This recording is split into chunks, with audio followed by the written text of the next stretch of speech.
This easy to make bracelet is sure to get you compliments. What you'll need to make it yourself is 1 sterling silver love link, 2 pieces of 2mm leather cord in red to go with your love theme.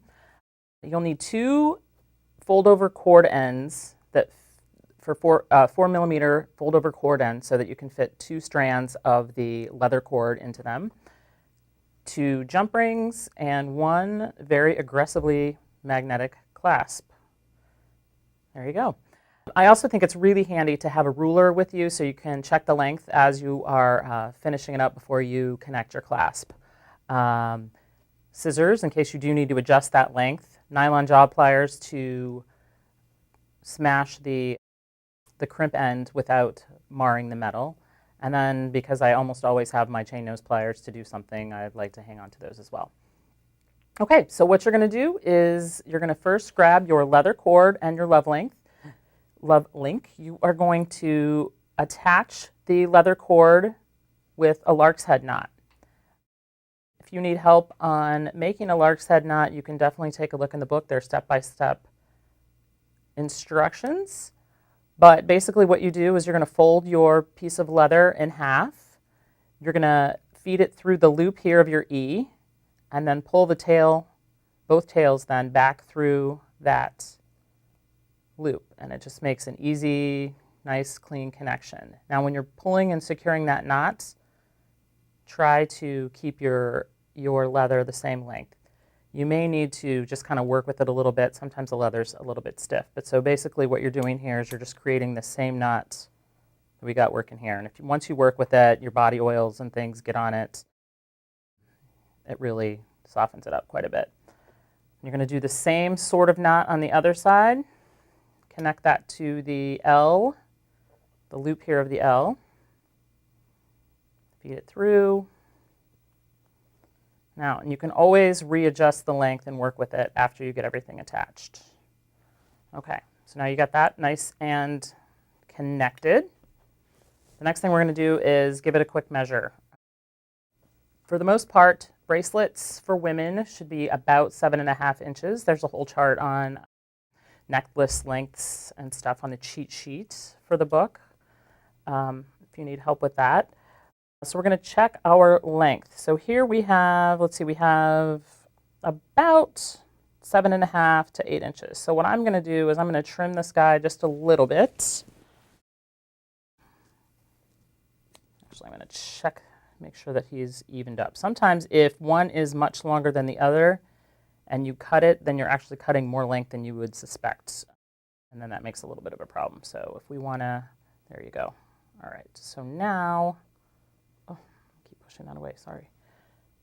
Now we're going to check the length. It's still a little bit long. So we're going to just give it a little trim here.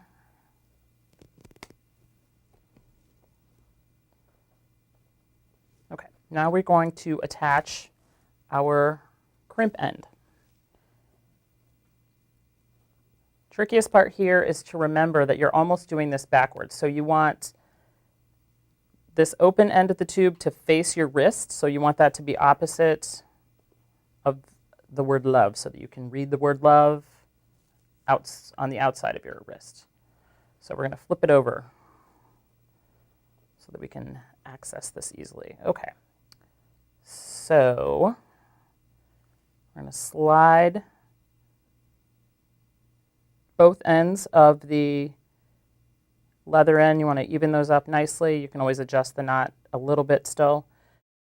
And then we're going to, once you have both pieces there in the end, we're going to pinch them with the nylon jaw pliers. Now the nylon jaw pliers are really nice when working with metal because they won't mar or mark the metal in any way. So just give them a little squeeze.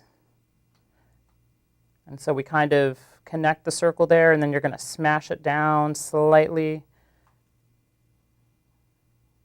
Just kind of work with the shape a little bit until you're happy with it. So I am pretty happy with that one. You can see no marks, no bends, which is really nice. Do the other side the same exact way. Again, you want to make sure that you're working on the back side of your bracelet so that you can see what you're doing when you are working on it. tuck it in there. Gently squeeze them together. It's really great if you can make those two edges meet in the middle. You know, you've lined them up pretty well then, and so when you make your second to smash, if all goes right, they are probably going to mash nice and flat for you.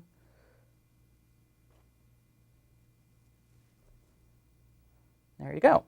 All right, so now you've attached your cord ends.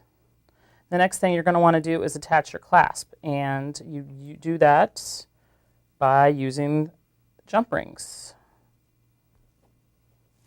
And let's see.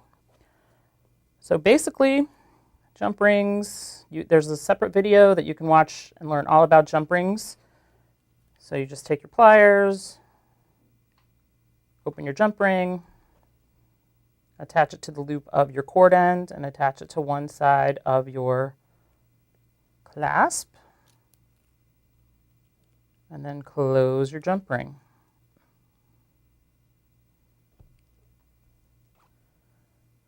And you'll do the same on the other side, and then you will finish up and have a beautiful bracelet to wear or give as a gift.